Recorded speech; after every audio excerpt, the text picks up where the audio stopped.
Más allá de la cuarta dimensión.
En nuestra conferencia del pasado mes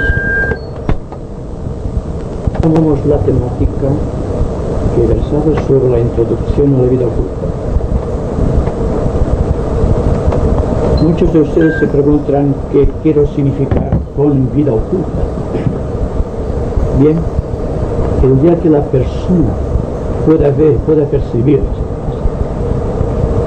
pueda utilizar los 5 sentidos para cubrir los espacios vacíos que están entre unos y otros, sabrán algo de lo que quiero significar por vida oculta.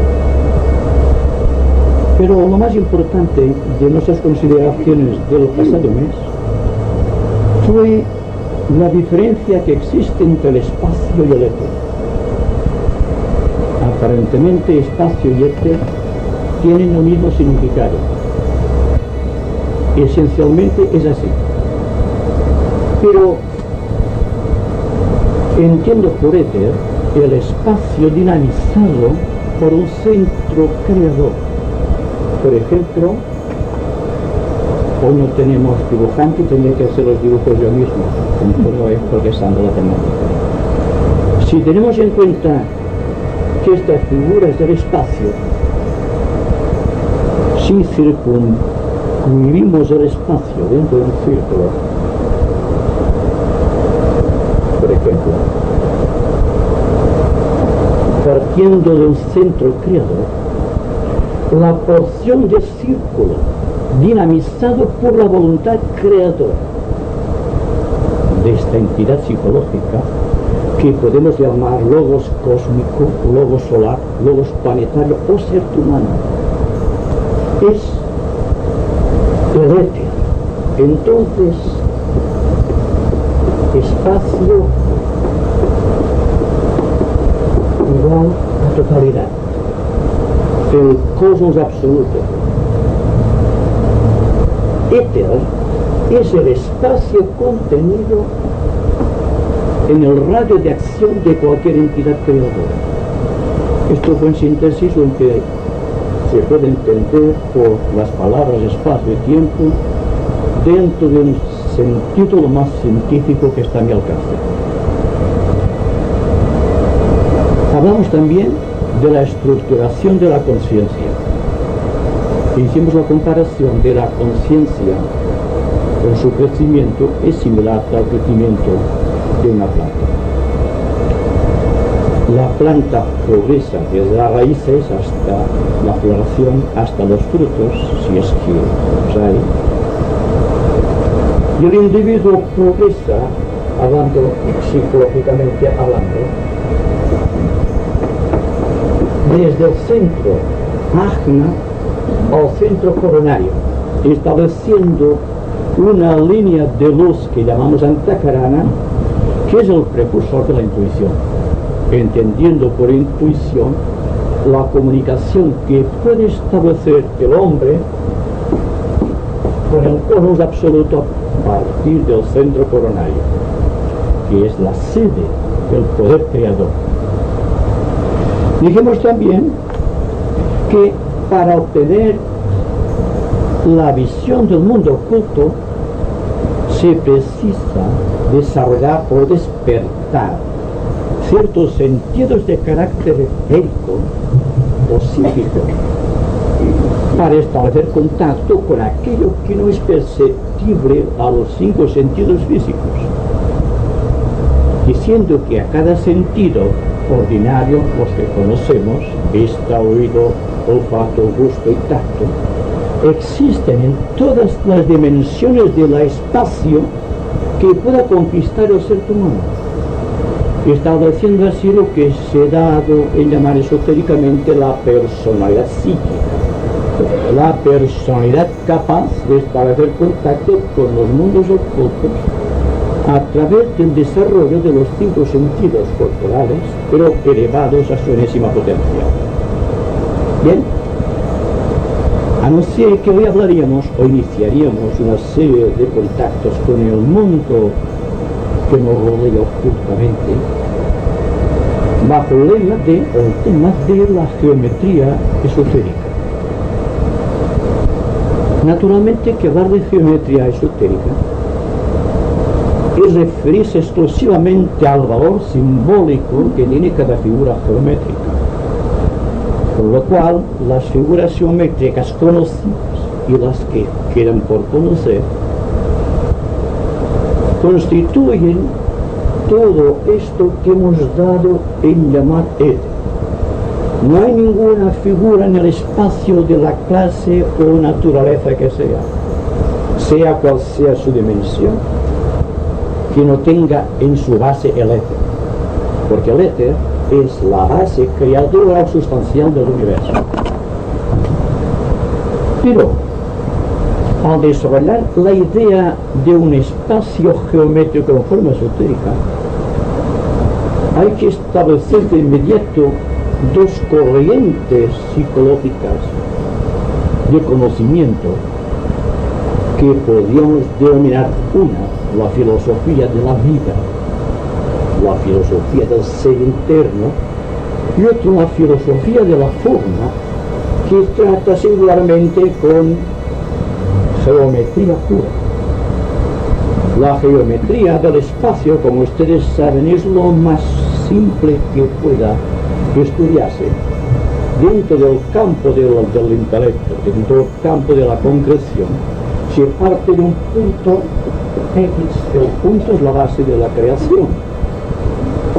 El punto, o una sucesión de puntos que es una línea, la línea al llegar a cierto estadio de su prolongación encuentro en la existencia, se convierte en un ángulo y fortunadamente la naturaleza, el ángulo tiende a unirse, creándose la primera figura geométrica, que es el triángulo, equilátero, isósceles o escaleno.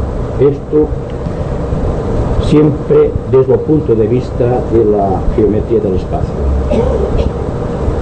Entonces, cuando hablamos de la geometría esotérica, miramos siempre el valor simbólico de cada vértice, el simbólico que tiene un punto de contacción que se siente atraído hacia un punto de seguridad, que es el que da la forma a la totalidad del triángulo. Según sea el ángulo y el vértice, así serán los demás. Por lo tanto, si todo fuera esto, sería muy simple. Pero ¿qué pasará cuando apliquemos la figura del triángulo a la psicología humana, a sus reacciones psicológicas? La mente, la sensibilidad y el cuerpo físico constituyen dentro de la estructura psicológica un triángulo que puede ser equilátero, que puede ser isósceles, que puede ser escaleno. Lo interesante es que veamos que la figura básica es el triángulo, pero ocultamente hablando, lo más interesante en geometría oculta es la espiral, porque la espiral, ya sea partiendo de la superficie hacia un centro interno, creando una serie de ondulaciones en espiral buscando un centro de atracción interno, o la figura de la espiral que partiendo de un centro va expandiéndose en ondas concéntricas hasta abarcar el infinito. establecemos con estas dos figuras geométricas la base del universo, con el movimiento. Vean ustedes la misma figura y la diferencia de su proyección. Por ejemplo, una nebulosa es un punto de concreción en un centro que atrae materia estelar a su alrededor, creándose esta forma.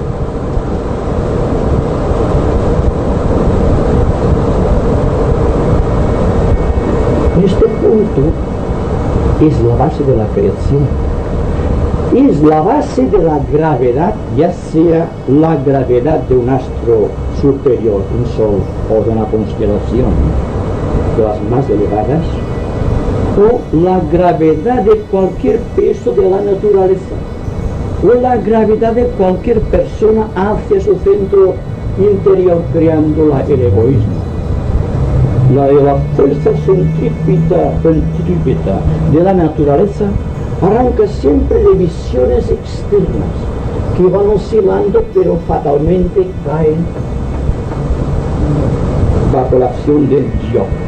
Este yo que está rodeado de envolturas creadas por la fuerza de gravedad de este yo, que precisa un cuerpo de manifestación.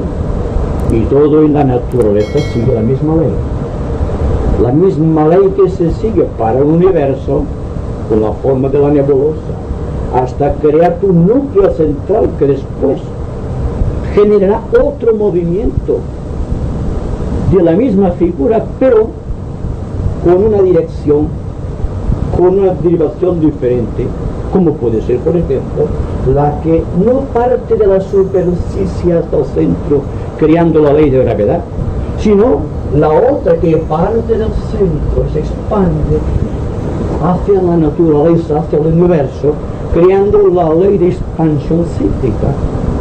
Y entre ambos movimientos, el de la gravedad y el de la expansión cíclica, se origina primero el movimiento de rotación de los astros y, en segundo lugar, la ley de expansión cíclica, la ley de expansión o de evolución. Involución y evolución aparentemente tienen la misma forma geométrica, pero el significado es diferente.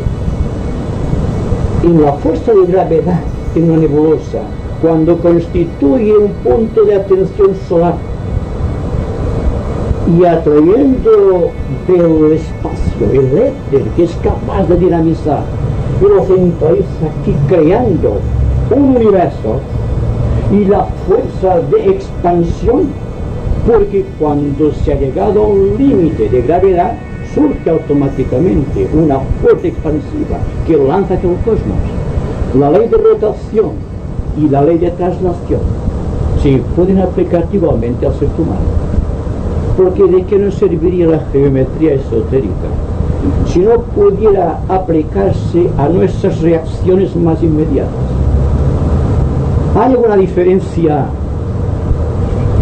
no de forma, sino de significado, entre el egoísmo y el altruismo, entre la fuerza centrípeta que atrae al yo egoísticamente y siguiendo un proceso de incorporación del éter circundante, lo convierte en una masa, en una forma geométrica determinada, con un centro de conciencia que llamamos el yo, o aquel mismo yo que, habiendo llegado al fondo de sí mismo, se siente proyectado hacia el espacio exterior buscando a los demás, tratando de compartir con los demás las conquistas de su pequeña personalidad.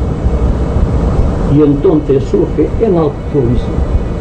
Así que hay una relación entre la espiral como forma geométrica, partiendo de la superficie hasta el centro, para crear un sistema solar, un planeta, o un ser humano, y la fuerza de expansión cíclica que nace precisamente cuando se ha llegado al fondo de sí mismo y necesita salir al exterior, que llamamos la fuerza centrífuga. La fuerza centrípeta que crea la gravedad y la fuerza de traslación o la fuerza de proyección hacia el cosmos que crea la fuerza, digamos, de expansión del yo. Ustedes dirán que son fórmulas, que son formas de decir algo. Pero si detrás de la filosofía de la forma no existiese un motivo supremo de redención, si detrás del trasfondo de todo cuanto estamos manipulando intelectualmente no existiese un propósito esencial espiritual de base, ¿de qué nos serviría la vida? ¿De qué nos serviría haber perfeccionado a través de las edades un cuerpo físico con su complejidad armoniosa, con sus líneas estructurales perfectas, siguiendo un canon, un arquetipo maravilloso de la naturaleza? ¿De qué nos serviría si dentro no existiese algo? Este algo, después de llegar a tal fondo de sí mismo, lo transporta al espacio. Y cada punto del espacio que la entidad humana o la entidad cósmica es capaz de lanzar es el éter que conoce la ciencia bajo el nombre de cuarta dimensión. Pero una cuarta dimensión que tiene su repercusión cósmica dentro del espacio absoluto.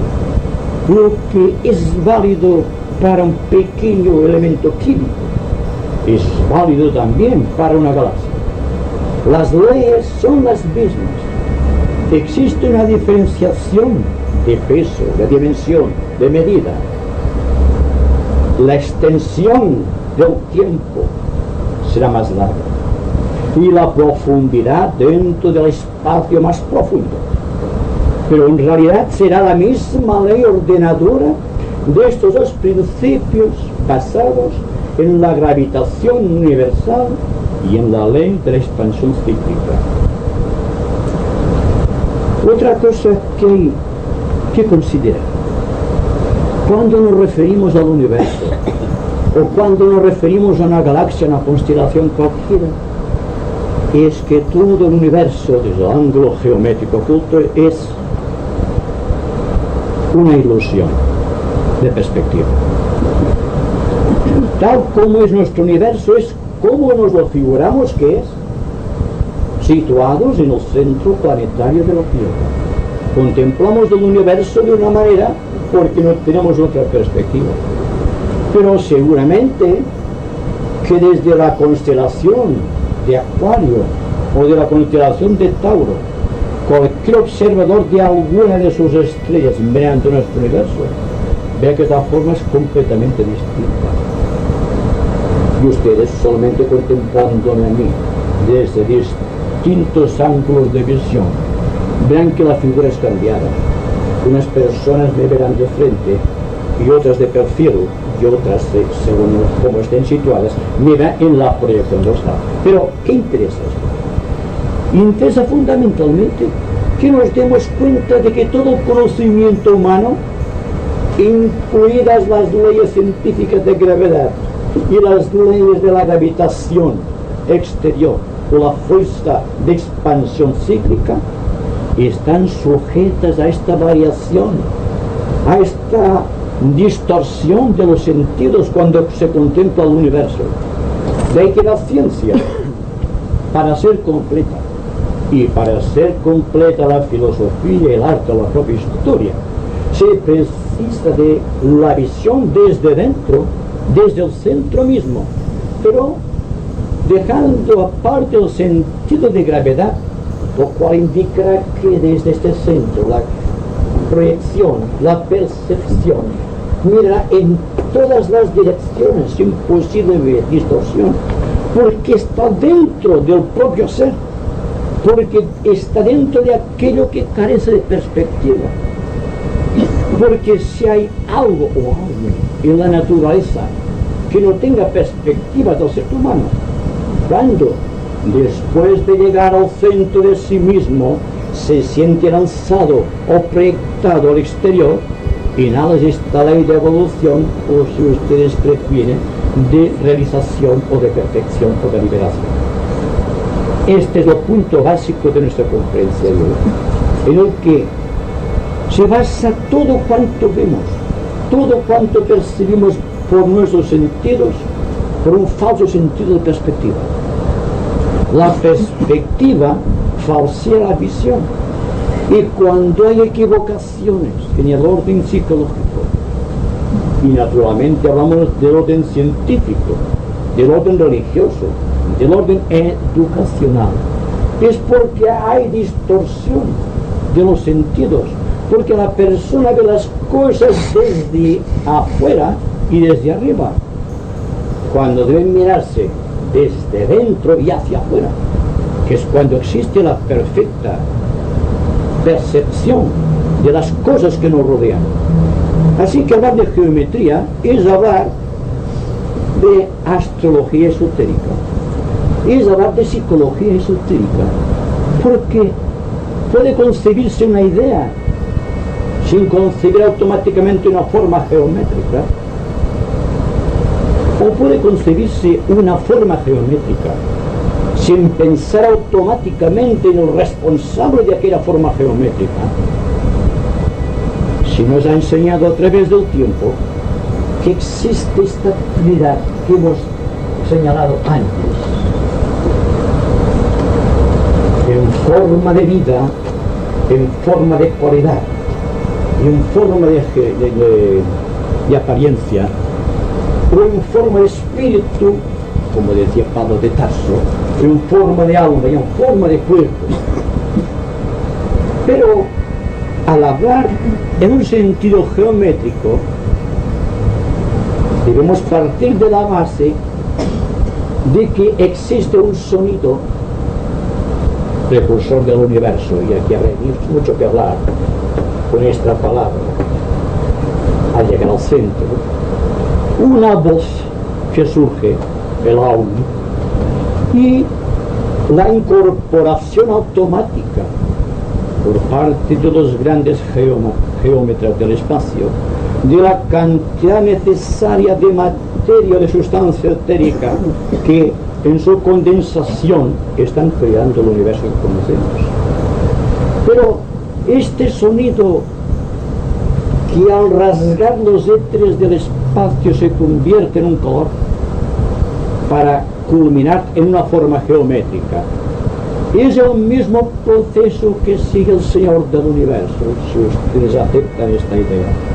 Cuando su intención, en el centro, cuando le ha dado centro, se convierte en una idea y finalmente se convierte en el universo manifestado, que en su esencia no es sino una serie infinita de espirales en condensación constante y en proceso constante de expansión cíclica. De ahí que el movimiento de rotación y el movimiento de traslación alrededor de un centro de gravitación mayor es siempre la ley que impera en el cosmos. Así que iniciemos siempre la base de un comentario culto sobre la geometría, partiendo de la espiral en las dos posiciones, la centrípeta y la centrífuga, la atracción y la repulsión, o la traslación, la expansión cíclica. Bien, hay un punto que hemos tratado ya en otra ocasión, que es cómo se crea el destino de un universo o el destino de un ser humano. Y el destino de cualquier ser viviente se basa siempre en un sentido primario de gravedad. A mayor gravedad, desde un ángulo geométrico esotérico, es siempre la condensación de una forma determinada. Entonces, a mayor gravedad, más densidad de forma. Y tenemos entonces que a menor densidad, a menor peso, más expansión cíclica. Porque entonces se nos habla del misterio de la ascensión, que está aliado precisamente en la liberación de las leyes gravitatorias, las leyes de peso, que todos inexorablemente estamos llevando encima de nuestras espaldas a través de las edades. La persona se puede medir, kármicamente hablando, en relación con su destino, desde el ángulo del peso específico de su masa psicológica y también desde el ángulo de su posición geométrica con relación a los astros. De ahí que la astrología esotérica es hermana de la geometría esotérica. Y dijimos que el esotérico, el esoterista del futuro, tendrá que dominar la astrología, la geometría y las matemáticas. Porque la ciencia de los números, la ciencia de la forma y la expansión cíclica del universo son la misma cosa. Depende del ángulo de visión. Así que la única manera, y esto lo hemos discutido en varias ocasiones, de que la persona cree una fuerza centrífuga perfecta, partiendo de un centro de gravedad que es kármico, es la atención, porque la atención es la base de la inseguridad.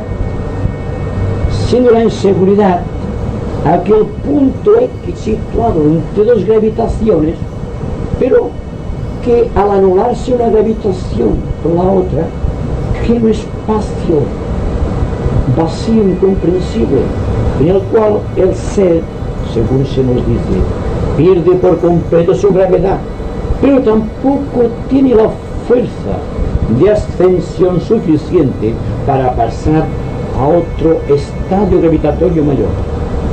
Ahí se nos habla de las pruebas iniciáticas o de las pruebas en el sendero, porque todos estamos pisando un sendero. Unas personas quieren conquistar la parte material o científica o que técnica de la vida. Otras personas están más interesadas en descubrir qué es lo que hay bajo los repliegues de su sensibilidad emocional. Otras personas tendrán inquietudes de carácter mental, preguntándose el porqué de la existencia, y el porqué de su procedencia y el porqué de su destino. Y otros, muy pocos, quizás estén interesados en servir a la humanidad, en todos momentos, en todos los lugares. Y naturalmente, a medida que la persona va apartándose del centro de gravedad que llamamos yo, al sentirse proyectado hacia un espacio exterior, pero que forma parte de la élite del universo, llega un momento en que siente la inseguridad y debe atravesar este punto fatídico, esta negrura tenebrosa de sí mismo, esta noche oscura del alma, para poder llegar a un estado de gravitación mayor, a partir del cual pueda sentir también otras mayores proyecciones hacia el cosmos. Es decir, la gravedad condiciona el karma. Pero si tenemos en cuenta que la posición que ocupa un planeta en relación con el cosmos está ligada a la perspectiva que pueda tener una persona situada en cualquier lugar del tiempo, mirando al infinito, en relación con la visión o con la percepción de otra persona situada en otros lugares del cosmos, mirando al mismo punto, tendremos una idea de la relatividad de las cosas. Seguramente donde Einstein fijó su gran principio. Dense cuenta también que, de acuerdo con la ley de proyección cíclica, que es la que nos da la inspiración de lo que es la geometría esotérica, tenemos que todo el universo tiende hacia un punto X, situado en una remota parte del cosmos, en el cual siente su atracción. Se nos dice que el planeta Tierra orienta, y esto lo vemos claramente, todo su eje hacia la Osa Menor, hacia la estrella polar. Pero ¿ha sido siempre así? Lo vemos así en este momento. Pero según la proyección cíclica, anteriormente, en ciclos pasados, era la estrella Sirius la que atraía al eje de la Tierra.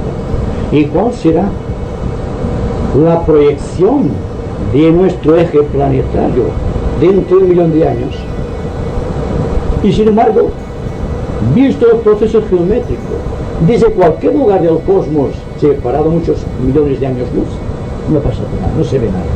Se ve la Tierra como un punto perdido.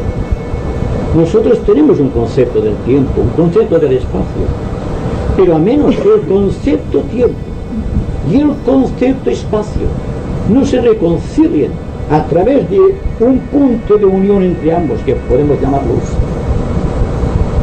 toda la perspectiva de la naturaleza será falsa, porque se basará en una perspectiva falsa.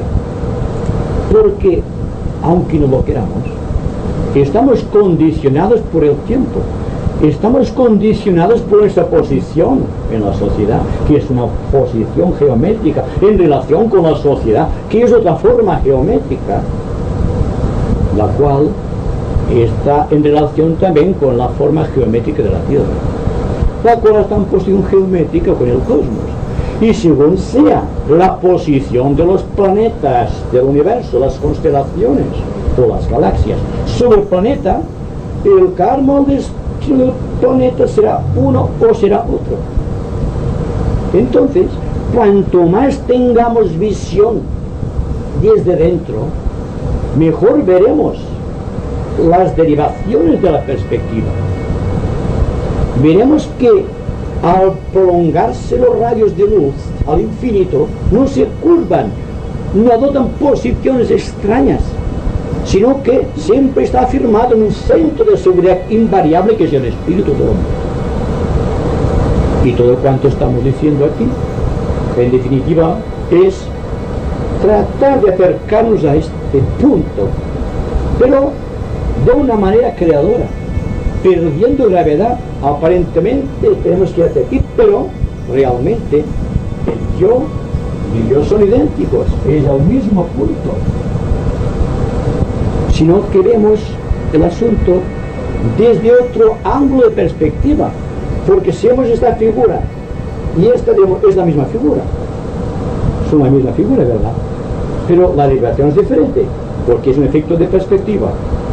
Y la perspectiva de la gravedad y la perspectiva de la expansión círculo, al parecer, desde el ángulo de vista geométrico del hombre, es la misma cosa, pero es totalmente distinta. Porque aquí creamos el centro de gravedad que viene por una acumulación de memorias en el tiempo. Y aquí es al revés. Estamos viviendo en el tiempo tratando de descargar la conciencia de todas las memorias acumuladas en el tiempo. El proceso es diferente, ¿verdad? Bien, toda la geometría esotérica a partir de ahora, en tanto estemos dedicándole la atención, se basará siempre en la ley de agravitación que posee el hombre. Ustedes dirán que este centro de gravitación está sujeto fatalmente a un punto mega X del espacio hacia el cual se siente proyectado, lo cual significa que la gravitación está buscando un punto de gravitación. Bien, pero siempre será el punto más elevado de la espiral.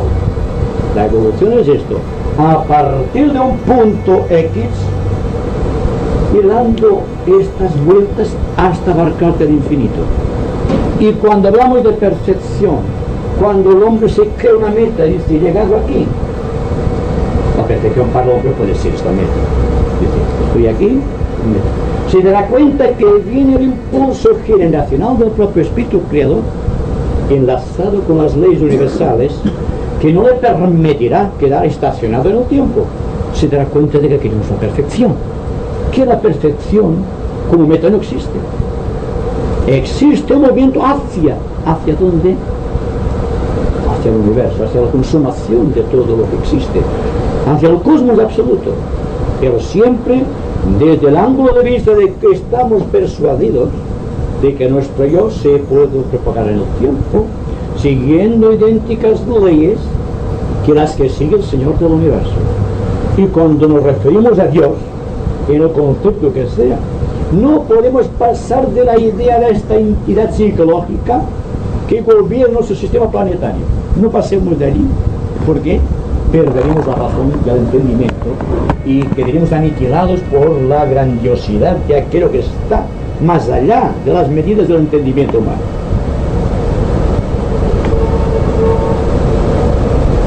La relación que existe entre la evolución y la expansión cíclica del yo y la fuerte involución de la naturaleza material, que está siempre atado o anclado a un punto de seguridad en el tiempo, origina una lucha. Esta lucha, en términos místicos, lo llamamos el sendero. El sendero es la lucha del hombre por liberarse de la gravitación de su propia vida, sujeta a la estructura kármica que él mismo se ha creado. Indica también que esto que es la rueda de la espiral de la evolución está sujeta siempre a puntos, a planos paralelos, que igual pueden ser medidos bajo esta perspectiva que bajo esta otra. Crearemos ciertos planos de visión.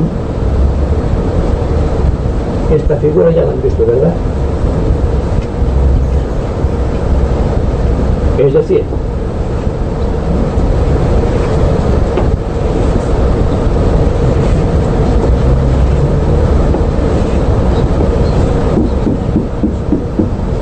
el 7. Esto, viéndolo de una manera geométrica muy primitiva, muy primaria, porque no puede dar relación de la divinidad, ni mucho menos, pero puede darte una idea pictórica de la estructuración del universo en forma de niveles, en forma, digamos, geométrica. La forma geométrica, ya sea la que presento aquí o la de la espiral, siempre siguiendo una determinante general, que es, digamos, el paralelismo. Este paralelismo hace que sean idénticos aparentemente desde el plano de la perspectiva, pero no ocurre lo mismo desde el plano psicológico o desde el plano espiritual.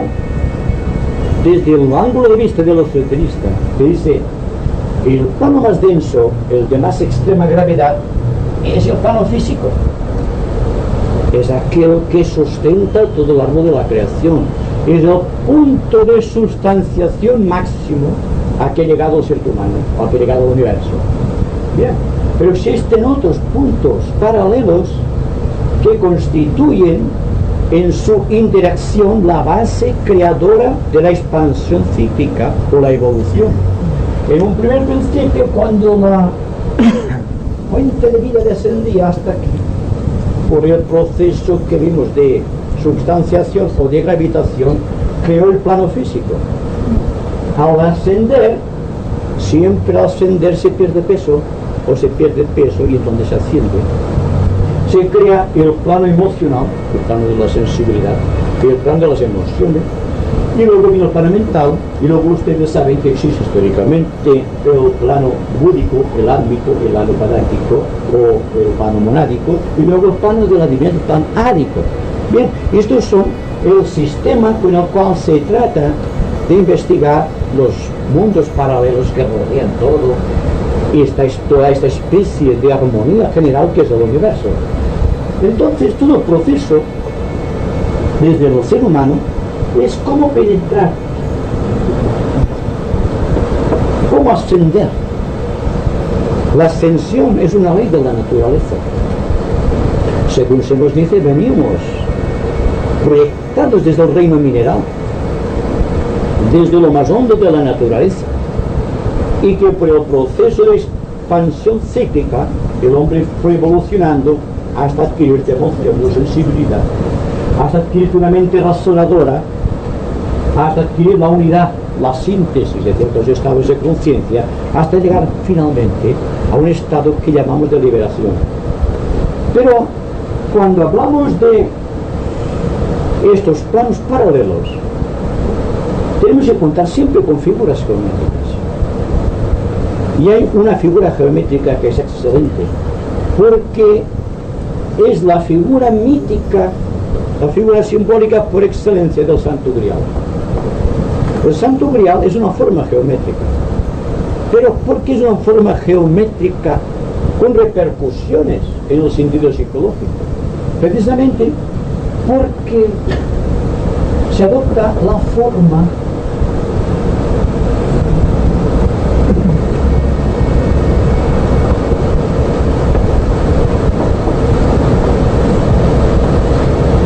del Grial, con su contenido místico, la sangre de Cristo es simbólico, que buscaban los caballeros de la tabla redonda, que buscaban los templarios, que buscaron todos los hombres, que tienen dentro del corazón el sentimiento íntimo de reconciliación con el cosmos y que por lo tanto están en un proceso de expansión cíclica, están dándose cuenta de que en su búsqueda, partiendo de una base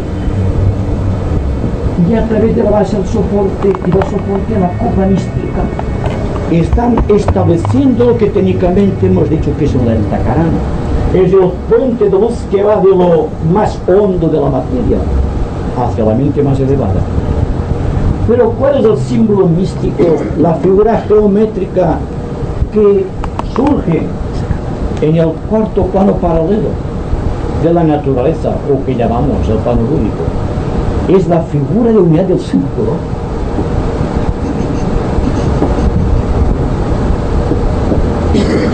Que está en la base de todas las religiones del mundo y que está en la base del hombre, porque el hombre, desde un ángulo de vista anatómico, adopta también la forma de una copa. Está tratando de obtener a través de ese centro el contenido místico del cosmos para convertirse en una entidad cósmica. Pero la figura geométrica por excelencia es la copa. Ustedes saben que en todo proceso místico existe la copa. Y hemos dicho anteriormente, en otras ocasiones, que los atlantes que descubrieron el valor de la campana como objeto místico y por qué era el objeto que mejor pronunciaba el hombre. Era el significado que tiene para el ser humano la conquista, el punto que va, lo que antes decíamos. Lo vemos más claro ahora. Este punto que va desde el centro intelectual al centro intuitivo. Pero bastaría que el hombre ascendiese hasta aquí, sin una ramificación realmente al Entacarana. No se puede buscar el Grial, no se puede hablar de los misterios del reino, no se puede hablar de proyección cósmica sin tener en cuenta que la línea que va del hombre intelectual al centro intuitivo no le servirá de nada si no tiene bondad en el corazón.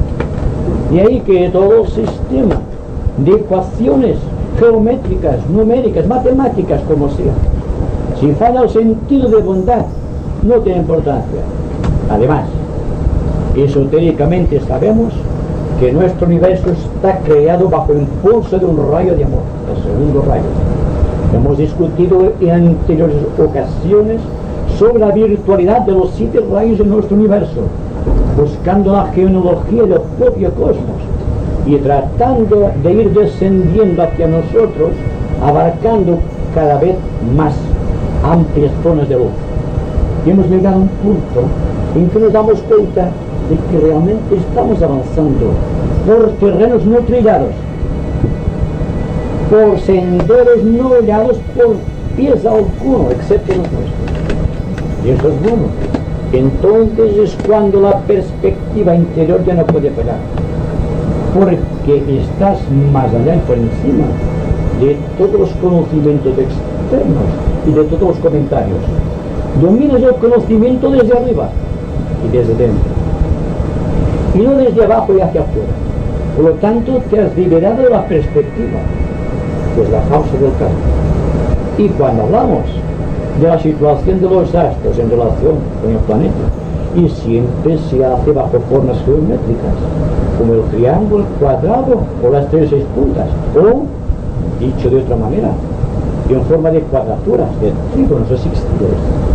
Nos daremos cuenta de que todo es una inmensa forma geométrica que vio perfectamente Platón cuando decía Dios geometriza, porque había visto que no solo las formas físicas de la naturaleza, sino que el propio ser humano es una forma geométrica perfecta. Y cuando hablemos de las proporciones y de las medidas perfectas del universo, nos daremos cuenta de la maravillosa oportunidad que tenemos solamente de ir tratando de revestir nuestra forma geométrica de belleza, nuestra perspectiva de visión mental de verdad y nuestro corazón de bondad para medir los tesoros, los secretos del cosmos. Y ahora ustedes pueden preguntar.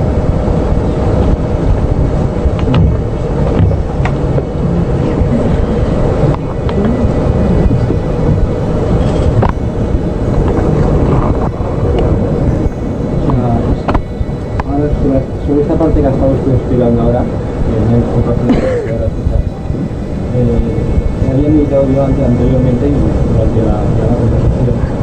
Y resulta que, o sea, tenemos mucha analogía también con el desarrollo de los centros. O sea, se dice que Sahasrara, o sea, está más allá del tiempo físico, o sea, no está en la cabeza, sino está más arriba. Entonces, haciendo una comparación con el Santo Grial, tenemos que la copa también tiene una ligera diferencia, digamos, de altura con la forma redonda. Y haciendo otra comparación con el Antakarana, tenemos que, digamos, el desarrollo de la conciencia de Agnes, desde Agnes hasta el otro punto, que es aquí donde encuentro quizás la mejor explicación, vemos que no puedes llegarse hasta un desarrollo totalmente, digamos, un desarrollo liberado de esta perspectiva que usted decía antes, hasta que no se produzca un sentido de equilibrio bien dado por el corazón. O sea, no sé si me he explicado, pero perfectamente. Sí, perfectamente. Se nos dice que en el corazón está la sabiduría infinita y que la mente es la sede de la inteligencia. El corazón sabe, la mente conoce. Saber es el corazón. La intuición netamente es intuición. La mente puede distorsionarse porque mira las cosas según las perspectivas. El corazón no tiene perspectiva y está siempre huérfano de perspectiva. Está viviendo, hablando en un sentido muy figurado, en el seno de una gran inseguridad cósmica. Y además, el centro del corazón es completo, porque el ser humano empieza a ser desde el momento en que empieza a latir su corazón, el diminuto corazón de las entrañas del hombre, en tono recién nacido. Y el movimiento de sístoles y diástoles tienen que ver con los movimientos antes descritos de la gravitación y de la proyección hacia el cosmos. Siempre veremos la analogía cósmica en forma geométrica, en forma mística, en forma psicológica, en forma espiritual. Siempre veremos los mismos principios. Existe una proyección del hombre hacia lo más elevado. Y quiero insistir sobre este punto porque cuando el hombre está mirando hacia arriba, está mirando desde el corazón. Y al ascender, está desarrollando el centro de la garganta.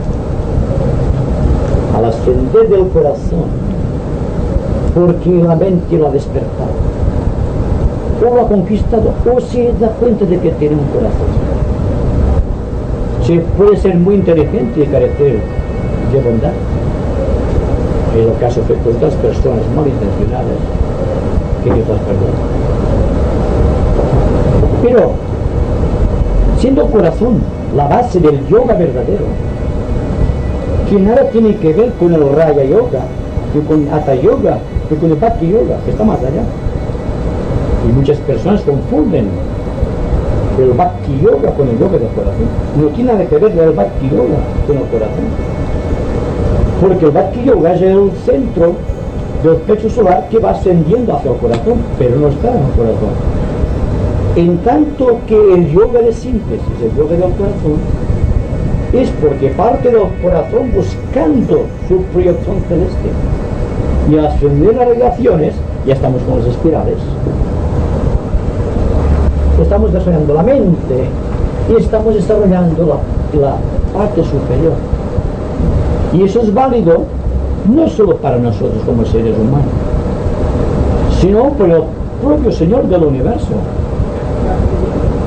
Porque que el punto que hemos denominado de gravitación mayor es la atención de amor que deposita el ojo solar en un determinado punto del espacio, y a partir del cual surge después todo el universo. Es un movimiento de contracción, de compresión hasta un cierto punto, y entonces viene automáticamente otro movimiento de expansión, que es el sístoles, el diástoles del corazón, que es el movimiento de la respiración, que tiene dos movimientos, la inhalación y la exhalación, que es el movimiento de la circulación de la sangre, que viene regulada por los latidos del corazón, que es el movimiento de acercamiento del hombre a los demás, que es un movimiento del corazón, que es el movimiento de la búsqueda del hombre de la verdad, y es un movimiento esencial del corazón, que es la búsqueda del santo grial, que es un movimiento del corazón. Porque el grial, ya digo, no es una cosa, no es una forma, aunque adopte simbólicamente la forma del cáliz y del verbo, sino que está más allá y por encima de todas las condiciones existentes, porque se halla en el centro místico del planeta, allí donde, según se nos dice esotéricamente, está el Señor del mundo, el Señor de Shambhala. Bien, pero Shambhala es el corazón del planeta, como el logo solar es el corazón del universo.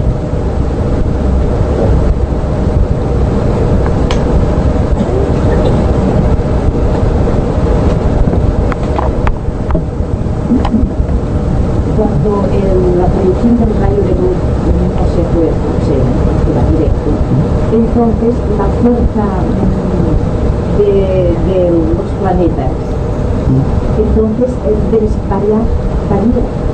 Porque claro, en el momento de la atracción es densa, entonces claro, coges la idea de aquel, sí. Pero después cuando se expande, sí, que es cuando el rayo de luz ya va directo, entonces ya no coges la de los planetas.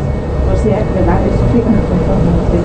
Coge un poco la idea y esta ley tiene sí. La ley de la evolución, que es la ley de la expansión cíclica, se basa en el crecimiento interno del hombre hacia un centro omega que desconocemos. Lo malo es cuando decimos, aquí está mi punto de llegada, o nos situamos una meta y decimos, voy a desarrollar el centro Sahasrara, o voy a desarrollar el centro Ajna, o el centro Manipura, o el centro Anahata. Bien. Cuando empezamos buscando la evolución de algún centro determinado, estamos condicionando la vida. Buscamos una seguridad.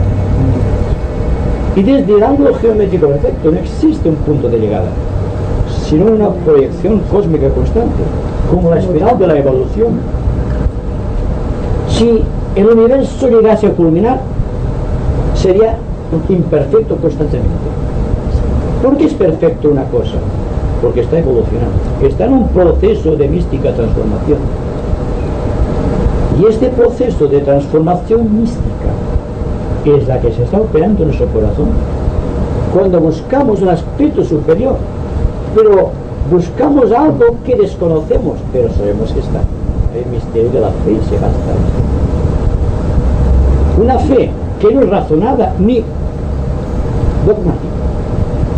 Está más allá de la fe dogmática y la fe razonada.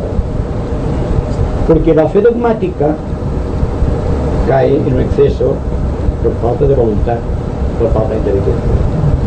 Pero la fe razonada se basa en principios intelectuales, o doctrinas, o lo que ustedes quieran, y falla. Entonces lo mejor es el sendero medio del corazón, porque es el sendero que pasa en medio de los opuestos. Le preguntamos a una persona qué parece, qué es mejor, el bien o el mal. Según sea su figuración, su modo de ver. Mira, esto me gusta, el bien me gusta más el bien porque es un positivo del mal, pero es verdad que el mal es malo y hay que desecharlo y que luego hay que aceptarlo, porque es buscar siempre una resistencia entre el bien y el mal. Y si pasamos por el centro, no debe existir ningún desequilibrio, ningún esfuerzo. Entonces debe haber un punto de inseguridad siempre, quizás no tenga ni forma geométrica, hablando esotéricamente, en el cual el bien y el mal son la misma cosa, porque se han equilibrado. Es que la luz es mejor que la sombra, desde un ángulo de vista esotérico. La luz tiene su propiedad y la sombra tiene su propiedad. Porque si no hay una propiedad de percepción de la sombra, ¿cómo podríamos conceptuar o percibir la luz? Ahora bien, cuando decimos me gusta más esto que lo otro, estamos discerniendo entre una u otra realidad. Me da cuenta, como antes hemos dicho, que existe un movimiento de gravitación y otro de agravitación o de expansión. ¿Cuál es mejor de los dos? Son necesarios, como la luz y las tinieblas se complementan, pero el día y la noche se complementan. Entonces no hay que buscar la verdad en la luz, ni la verdad en las sombras. Hay que buscar aquella verdad que equilibra ambos extremos. Hasta aquí se ha dicho que la electricidad o la luz eléctrica es el resultado de un choque entre una fuerza positiva y otra fuerza negativa, o un polo positivo y un polo negativo. La luz no puede ser nunca el resultado de un choque, sino el resultado de una fusión y de un equilibrio. Y esto no solamente para la luz eléctrica, sino para la luz del entendimiento humano. Entonces, la reconciliación de dos extremos en un centro de síntesis, o hallar la verdad que está en la tesis y en la antítesis, para llegar a una síntesis, es cuando existe la sabiduría. La sabiduría es la culminación de un equilibrio. Cuando la razón y el amor están equilibrados, surge automáticamente la sabiduría. Y solamente puede ser sabia aquella persona equilibrada, aquella persona armoniosa, aquella persona que dentro de sí ha fusionado los opuestos en un centro infinito de reconciliación. También por lo que has dicho, esta palabra que decimos, evolución e involución, decimos que cuando se baja es involución, pero también es evolución, ¿verdad? Porque desde el momento que se va bajando es que ya vas evolucionando para llegar en el punto culminante ya para la subida. Exacto. Y a otro punto. Cuando estamos involucionando, estamos acumulando en el tiempo. Me refiero al ser psicológico que somos todos y cada uno de nosotros. Al descender a lo más bajo, en sentido figurado siempre, estamos adquiriendo del medio ambiente todo aquello que necesitamos para descender, el lastre necesario. Porque la experiencia es la base de la sabiduría. Y no puede haber evolución sino una involución de principio. Y no puede existir altruismo sin un egoísmo de base. Y no puede haber un movimiento de expansión cíclica en el tiempo, con el espacio, sin partir de un centro de gravedad. Llámese yo, o llámese el centro de un sistema solar, o llámese el Kundalini, el centro del planeta. La idea es la misma, expresa la misma significación. Lo interesante, a mi entender, es que en cada momento de la vida sepamos situarnos geométricamente hablando, psicológicamente hablando y hablando espiritualmente también, en un centro de equilibrio. Y cuando este centro de equilibrio creará las líneas de acceso que van al centro coronario y hacia el corazón, siendo este centro el unificador de ambos, porque entonces se crea un triángulo cósmico. Cuando la persona vive muy atentamente, y al decir muy atentamente, no quiero significar que la persona sea muy intelectual. Cuidado. Cuando la persona está muy atenta, lo primero que desaparece es la mente. Entonces no reacciona, está en un punto de inseguridad completa. Y este punto de inseguridad es la base de la verdadera evolución del ser humano. Si ustedes están atentos a cualquier cosa que pase a su alrededor o dentro de sí mismos, se dan cuenta que la mente no funciona, que no intelectualiza, que no comenta, que no hace resistencia. Porque desde el momento en que la mente hace resistencia se paraliza la atención. Y la inseguridad se convierte en una seguridad. Y la seguridad siempre vuelve al principio involutivo de acumulación de valores. Hay que surgir nuevos cada día, nuevos en cada instante de la vida, nuevos en cada situación, por atención, no por especulación mental. Has dicho el plan de los opuestos, ¿no? Pues de los opuestos había un señor a mi lado que dijo unas palabras y le contestaron: es que tú tienes el demonio en el cuerpo. Y él contestó: es que el demonio lo necesito, me hace falta. Esto que tú dices de los opuestos, porque sin esta parte contraria, pues no podría evolucionar. Yo creo que este señor contestó muy bien, ¿no? Sí. No, hasta cierto punto. No. Y claro, tenemos una idea del demonio todos. La lucha, la lucha. Y el momento en que esotéricamente el bien y el mal cohabitan en el corazón humano, están compenetrados, son consubstanciales el bien y el mal. La persona se decanta un poco hacia el aspecto mal y se crea el demonio. Si por el contrario se decanta un poco hacia el aspecto bueno de su naturaleza, se convierte en un ángel. Entonces, la lucha está no en una entidad externa que llamamos el demonio, u otra que llamamos un ángel, sino buscamos siempre lo mismo en el centro de un equilibrio entre el bien y el mal que existe en el corazón. Y hemos aceptado como válida la idea de que es necesario un momento de evolución en el tiempo para crear el movimiento de evolución.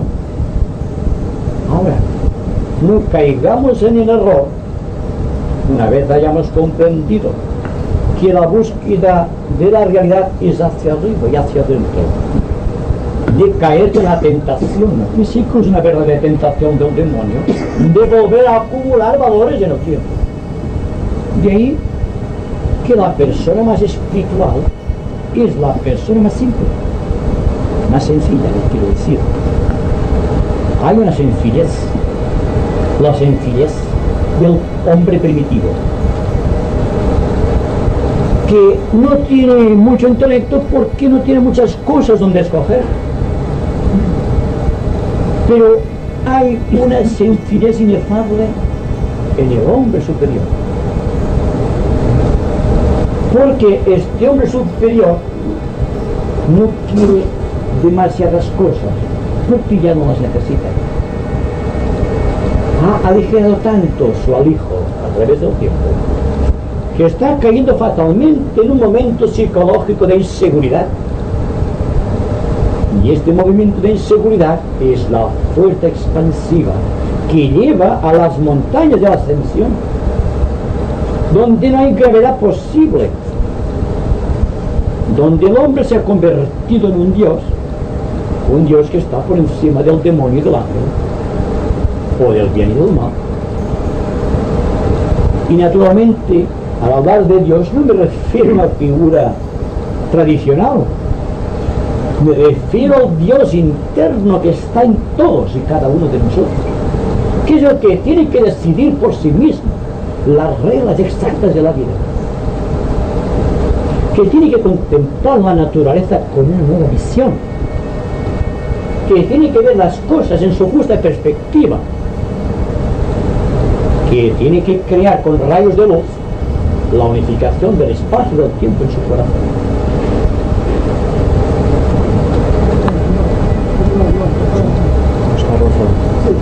Es simplemente para determinar tan claramente la parte esa de la sabiduría que siempre se tiene y se ha pensado en dos puntos por la cabeza, y ahora se deduce claramente que está en el corazón. Y hay un detalle muy importante que lo he observado, que cuando una persona revía esa similitud en su similaridad y esa unidad y bondad, eso es lo necesario, porque está en el centro de la vida universal. O sea que no tiene relación en relación a la vida. Es así, es luego. No porque lo diga yo. Una persona ve la realidad, pero al propio tiempo no quiere verla. Es el contrasentido humano. ¿Por qué? La persona está fatalmente adaptada a las cosas, las que fuesen. Es esclavo de los sentidos, de las sensaciones, los sentimientos y de su propio pensamiento. Es su conquista en el tiempo. Es la estructuración del grial. Porque el grial se ha formado por la unificación de todo cuanto existe a su alrededor, mediante la experiencia. Entonces se crea una base en el mundo físico, se va creciendo el soporte en el mundo emocional y se abre en el mundo mental, orientándolo hacia las alturas, que es el símbolo precioso de la flor del loto, que emerge por encima de las aguas buscando la luz del sol, después de estar aprisionadas sus raíces en el fango del estanque y de crecer su tallo por encima de las aguas, hasta converger en la apertura de sus pétalos, digamos, buscando la iniciación. Y el hombre no es ni más ni menos que un loto precioso, es un cáliz abierto a la inspiración superior. Entonces, si hemos creado este precioso cáliz en el tiempo, ¿por qué no realizar el gran intento de crear la antakarana? Una antakarana que no tiene un yoga fijo, no tiene una disciplina determinada, que no es el resultado de un esfuerzo sobrehumano, sino la sencilla expresión de ver las cosas tal como tienen y aceptarlas con honradez y sinceridad, y al propio tiempo con fortaleza. Pero ¿qué pasa? Cuando la persona en cualquier estadio del sendero enfrenta una realidad que le duele, automáticamente crea subterfugio intelectual. Y entonces nacen, se exteriorizan los sucedáneos, aquello que no es. Y entonces recurre a las prácticas religiosas o tradicionales. O, perdonen ustedes, busca un gurú que le enseñe la verdad. Con lo cual, lo que está realizando realmente es rechazar la realidad que la vida le presenta. Pero ¿qué ocurrirá? Cuando la persona abiertamente, sinceramente, con toda honradez, esté enfrentando una realidad, sin desviarse del objetivo, contemplando atentamente con todo su ser, como ustedes están atentamente escuchando en estos momentos, pasará pues que ustedes van a resolver el problema.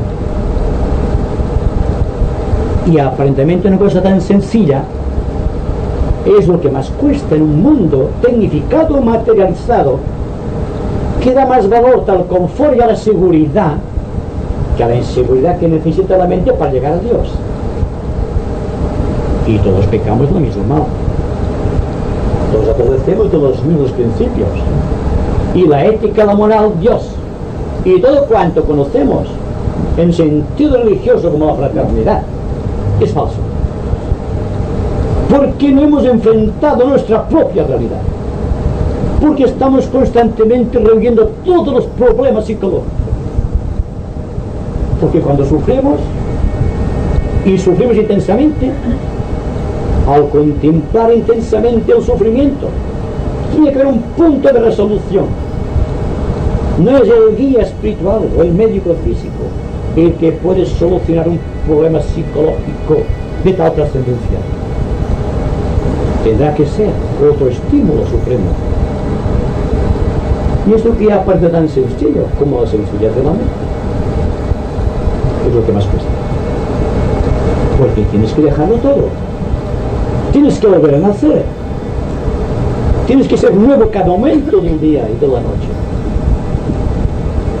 Tienes que dejar los encajes de las seguridades. Tienes que perderte para allá, que como decía Juan de la Cruz. Pero nada, no ocurre nada. Cuanto más valores, más importancia el yo, más seguridades en nuestra vida, más cuentas en el banco, más coches en la puerta, más complejidad en nuestra vida, más nos hallamos en el centro de gravitación, donde no hay posibilidad de redención. Y no digo que hay que dejar todo esto, porque lo que interesa, y esto vale para todos los niveles sociales, es el estado de sencillez mental, el estado de no dependencia de los valores externos. Se puede ser rico y ser sencillo, y se puede ser pobre y muy ambicioso, acumulando constantemente. Lo que interesa no es el ser rico o el ser pobre, el tener mucho o tener poco, es el estar desligado de todas esas posesiones. Se pierde, bueno y qué. Se mantiene, bueno y qué. Y este bueno y qué es la base de la sencillez y la base de la inseguridad que todos queremos conquistar. Todos decimos que sí. Sí, es verdad, pero nadie lo hace, o muy pocos lo hacen. Y el que lo hace sufre un poco, porque es como el molusco que está pegado a la roca. Tiene que sufrir, pero al desengancharnos nosotros sufrimos también y nos podemos arañar. Son rémoras en el tiempo que hay que desechar en el propio tiempo. Es decir, que yo definiría la sencillez con una atención suprema a todo cuanto ocurre. Porque como que la acumulación de valores están localizados en el yo, en el centro de gravitación mayor, al proyectarnos en el tiempo, en la propia velocidad con que arranquemos del principio de gravitación, iremos dejando las cosas del tiempo.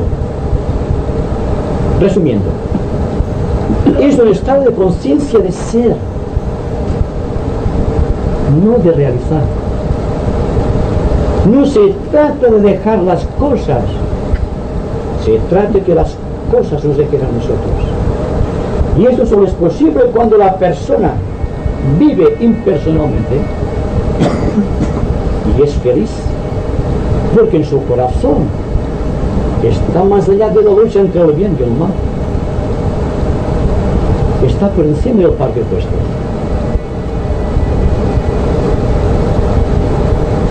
A vegades, llegint certs autors esotèrics, potser ara penso en l'Alvin Bailey, veiem que té un gran optimisme vers la humanitat, quasi en en un immediat proper, que seria al final del segle.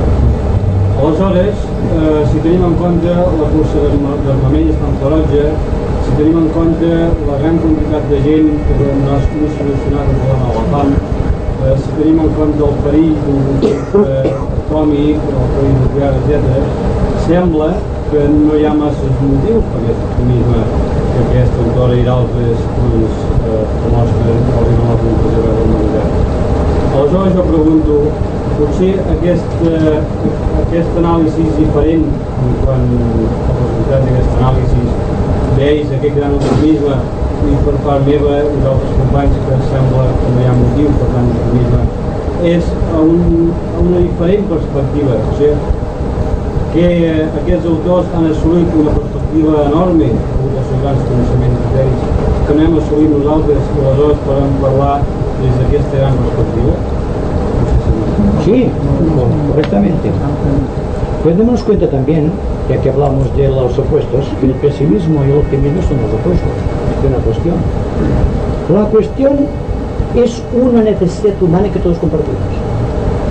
No solo desde el ámbito familiar, sino también el ángulo universal, por cuanto todos estamos inmersos en problemas. Pero yo, ni ustedes, individualmente pueden solucionar el problema de la humanidad, pero sí tienen el problema a resolver de su propia vida, que es su propia incógnita, lo cual no significa que seamos egoístas, sino que al proyectarnos en el tiempo y al ser sencillos, al simplificar nuestra vida, hablando de una manera muy mística, alcanzamos la renunciación de los bienes temporales y entramos dentro de un campo magnético mayor de atracción espiritual.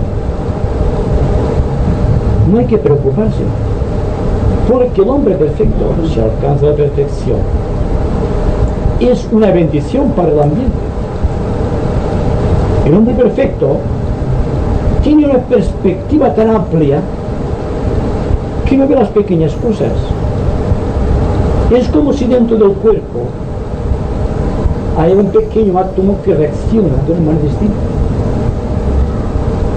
Casi que no nos damos cuenta de sus repercusiones. Solamente cuando el ser que ha llegado al estado de Salvador del mundo, ya que se refiere a la señora Olive Bay, es que se ha llegado a un punto de expansión cíclica en el cual ve la solución inmediata a problemas que aparentemente que de los siglos viendo la espantosa crueldad de los corazones de los hombres. Es que desde el año 1914 y antes hasta el 45 y ahora que están luchando todavía hermanos nuestros, desde un ángulo de vista geométrico en el espacio, vemos la cosa de una manera limitada por los sentidos, por la observación, por la oblicuidad de la perspectiva, por un proceso de refracción en el tiempo. Pero, y desde el ángulo superior, ¿cómo se ve la cosa? Dense cuenta de algo. Si en el plano físico estamos ordenando todas las cosas a la velocidad de la luz, a 300.000 kilómetros por segundo, que es como yo pude contemplarles físicamente a ustedes y ustedes a mí. Vamos ascendiendo por esta verticalidad expansiva de la vida y adquirimos una noción de estos espacios, de estos planos paralelos a nuestra vida física, y vamos ascendiendo, perdiendo gravedad, y llegamos solamente al plano causal, en donde la velocidad de la percepción es tan supremamente rápido que nosotros, al contemplar el plano físico, lo vemos quieto, en completo reposo. ¿Qué pasa? No pasa nada.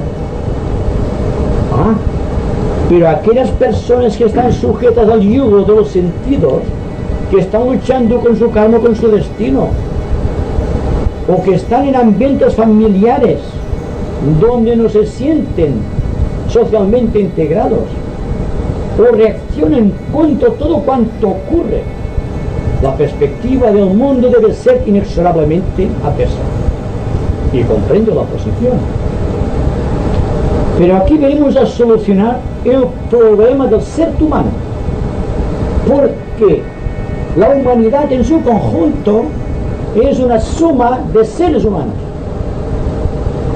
interesados en descubrir las causas remotas de su procedencia, de su identidad y de su destino. Pero ¿qué ocurre? Ocurre que estamos detenidos en el tiempo y no solucionamos el propio problema, lo cual significa que desde el ángulo oculto nuestro problema está aumentando el problema racial, el problema del mundo, el problema de la guerra, del rearme y la espantosa calamidad que significa el caos económico de nuestros días. Bien, entonces lo mejor que se puede hacer, porque está en nuestras manos hacerlo, es que nuestro centro de gravitación se convierta en un centro de proyección cósmica y que a través de todo cuanto hemos atesorado en el tiempo, en experiencia espiritual, podamos compartirlo con los demás. Yo me acuerdo que al principio de nuestras conversaciones eran pocas las personas interesadas en los temas esotéricos. Hoy día, la capacidad del local, no por el orador, es por el interés de la gente, se va llenando cada vez más, porque hay necesidad que el hombre se libere para que se libere la sociedad. No se puede coger el conjunto y liberarlo, pero sí, cada uno puede absorber de sí mismo la experiencia espiritual y convertirla en un aspecto, digamos, magnético que circunde su alma y que por donde vaya la paz,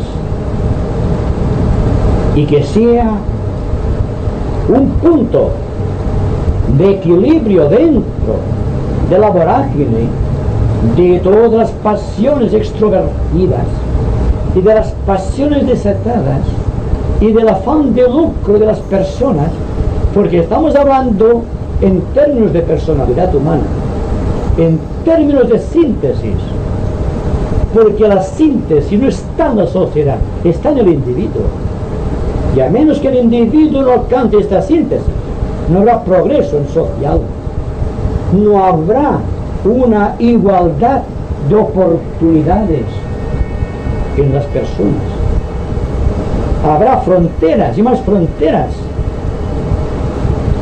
y habrá guerras naturalmente, porque cuando se ha creado una frontera se ha creado ya al principio de una guerra, y la división entre lo que es capitalismo y lo que no lo es una forma inferior de capitalismo desde el ángulo esotérico. ¿Qué es lo que existe realmente? Existe un afán desmedido de seguridades, y como que las conquistas deben ser repartidas entre todos y nadie quiere repartir nada, sobreviene la guerra. Entonces, si el mundo está luchando, si el mundo se está rearmando, si el mundo está sufriendo angustiosamente por sus faltas de oportunidades, al menos que existan personas como nosotros, que tratemos de aligerar la tensión planetaria, que tratemos de poner luz donde existan sombras, que tratemos de servir y no de ser servidos, volviendo siempre a las máximas de Francisco de Asís, de ser en Dios y no en los hombres, lo cual significa que somos hombres completos, porque tenemos a Dios en el interior que lo estamos derramando a los lados. Para mí, y yo creo que para toda persona sensata, la solución de cualquier problema social, político, religioso, económico, psicológico, etcétera, etcétera, está en el hombre que comprende, en el hombre que no lucha con los demás por motivos de preferencia o por motivos de acumulación, sino que está tan integrado dentro de valores internos que su vida es un peligro para toda forma de opresión en este mundo angustiado. Entonces, nosotros estamos detenidos en el tiempo por nuestra mente interior, porque claro, estamos cerrando las fronteras. ¿Cómo que no tiene traslación sino solamente rotación? Está acumulando, es como la bola de nieve que baja de la montaña. Cuanto más desciende, más va acumulando. Entonces, si esta bola tuviese conciencia, esta bola de nieve que baja por la montaña y ve que camina hacia su perdición, será quizás buscarte un árbol en el camino donde pueda destrozarse. Y esto es lo que me refiero cuando hablo de este punto de inseguridad que nadie quiere aceptar, porque la guerra siempre viene inspirado por motivos de seguridad, y es la seguridad nacional la que crea las fronteras. Y como queremos proteger la nación, tenemos un ejército, y como que hay un ejército hay necesidad de armas, y como que hay necesidad de armas, estamos moviendo un mecanismo económico de los pueblos. Pero en definitiva, ¿qué es lo que está en el trasfondo de toda esta cosa? Esta cosa tan compleja está siempre el afán de seguridad, el estar detenidos en el tiempo, con la mente siempre depositada en valores sensorios o en el confort de una vida agradable, sin importarnos nada de lo demás. Pero la mente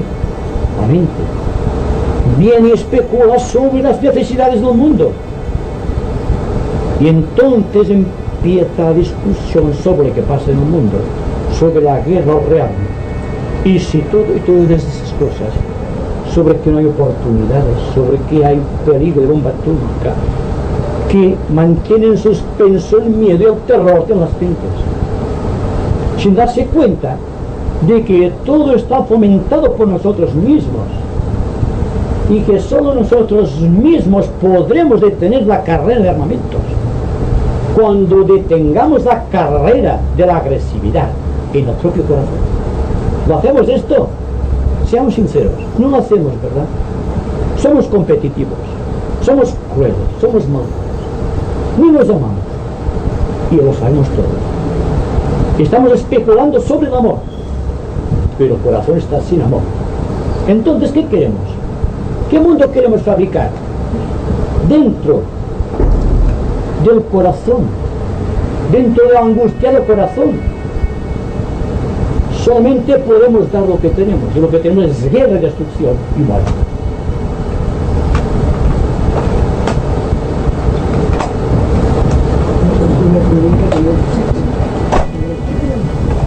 Esperes un moment, sisplau, que si no els altres no ho senten i és una llàstima. La pregunta parece un poco rara, ¿no? Soy neófito en estas cosas, pero tengo intuición y me interesa mucho hablar de algunas cosas anteriormente. Parece ser que hablando, ¿no? En un sentido de principio alfa y omega, principio fin del espíritu del hombre, o sea, donde el hombre no haya podido tener su principio, hay una sucesión de vidas, digamos, una sucesión de vidas, según damos algunos opiniones de libros, y yo me pregunto, en la actual existencia que tenemos el hombre, ¿estamos en un lugar o estamos en un estado de vida? Como parece ser que cuando hacemos el cuerpo, parece ser que no es un lugar, como no tenemos cuerpo, el espíritu no ocupa lugar, por lo tanto, a mi entender será un estado de vida. Yo digo, si en este mundo tierra, a pesar de tener el cuerpo o la montura que nos envuelve el espíritu, si estamos también en un estado de vida, que más bien es un lugar, en el sentido esotérico, que es más allá de lo que en realidad es, que parece ser que no es. Bueno, yo resumiría la pregunta. Solo se pregunta si hay realmente otra vida más sutil que la presente. Si si es que existe otra proyección o si existe una perpetuación de nuestro yo a través del tiempo, pero si venimos de un pasado remoto y ahora estamos en una existencia X y estamos proyectándonos a otras existencias superiores, bien, la teoría de los planos del universo. Lo interesante es no detenernos en el tiempo, porque tenemos la misión de expansionarnos en forma de espiral desde lo más hondo hacia lo más elevado. La persona de carácter bondadoso o la persona de buena voluntad, cuando invoca espiritualmente, mira hacia arriba. ¿Quién se lo ha enseñado a este hombre? La persona que tiene algo que ocultar mira hacia el suelo y no te mira de frente. Es el establecimiento de niveles de conciencia. Se nos habla del reino de los cielos, y el reino de los cielos, que es un lugar en el tiempo, o es un estado de conciencia. Yo diría que para mí igual puede ser un estado de conciencia mirando desde aquí, o un lugar en el tiempo mirando desde allí. Para mí no es allí ni aquí, pero es buscando el asunto lo más claramente, lo más intelectualmente posible. Porque hay una ley, y es que la percepción sensorial, el ver, el oír, el oler, gustar y el olfato, todas estas cosas, están en todos los planos. Supongamos que el reino de Dios está aquí, como realmente está. Pero desde el ángulo de la geometría oculta, no puede ser, pues no puede existir aquí. No podría existir aquí también formas que nosotros no podemos considerar a través de los 5 sentidos sensoriales. Entonces, quizá un habitante del reino de los cielos tiene forma y ve formas y está en un mundo de formas. Luego, su pregunta es muy inteligente, pero dése cuenta que desde el punto de vista de que estamos aquí, el reino de los cielos es un estado de conciencia. Pero si estamos aquí, será un lugar en el tiempo, o en lugar en una dimensión diferente. Seremos conscientes de todo cuanto nos rodea. La división es cuando, estando aquí, queremos mirar lo que hay allá. Pero para mí, si la persona se integra aquí correctamente, verá claramente el proceso. Lo que ocurre es que no estamos integrados. La mente tiene una dirección, la sensibilidad tiene otra dirección, y el cuerpo físico tiene su propia dirección. Y cada uno de los cuerpos, el cuerpo físico, el vehículo emocional y la mente, poseen su propia conciencia, aparte del yo. Cuando se habla de los yogas, está tratando de unificar todo esto. El Hatha Yoga, Bhakti Yoga y el Raya Yoga. Y entonces viene el yoga de síntesis, que es el que hace todo esto, la real perfecta. Pues bien, cuando estamos luchando en el plano físico, o el plano físico es lo más aparente. Cuando alcanzamos la conciencia astral, todo cuanto existe en el plano astral es tangible, es objetivo, porque somos autoconscientes en el plano astral, no simplemente conscientes. Y cuando pasamos al plano mental y somos autoconscientes, cuidado, autoconscientes en el plano mental, entonces vemos formas que desde aquí no podemos percibir, pero que indudablemente existe porque nuestro universo es geométrico en todos los planos. Y por lo tanto hablamos de geometría esotérica. Y a la hora de geometría esotérica vamos a buscar la relación que existe geométricamente en cada uno de los planos paralelos, buscando una síntesis, que la síntesis para uno será el plano físico, buscando la integración física a través del sistema de Hatha Yoga. Para otros será otro yoga diferente, pero dense cuenta que todo es lo mismo, que en cada plano del universo hay formas cuando somos autoconscientes. Me está anunciando que es muy tarde.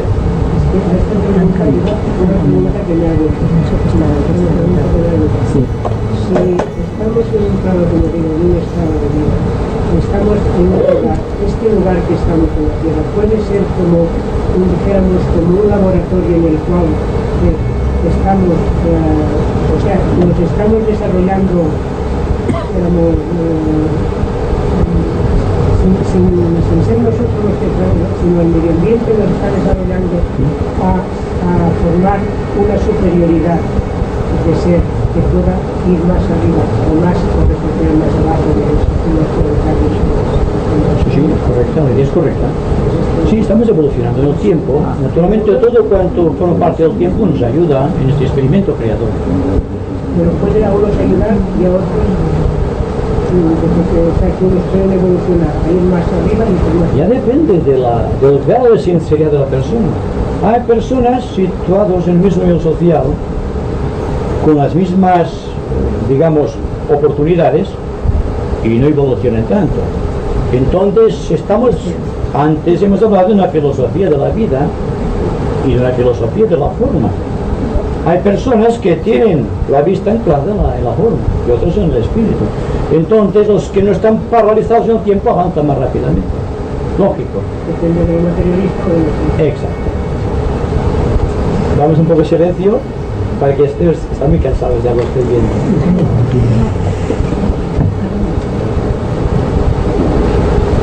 Advirtiendo, como siempre digo, que estos momentos de silencio finales son para absorber del ambiente, del éter circundante, todo cuanto se ha dicho, todo cuanto se ha expresado, todo cuanto se ha pensado. No en forma intelectual, en forma de síntesis. Esto queda grabado en el corazón, como materia de sabiduría. Aceptemos un poco de silencio, con toda la unción del Espíritu.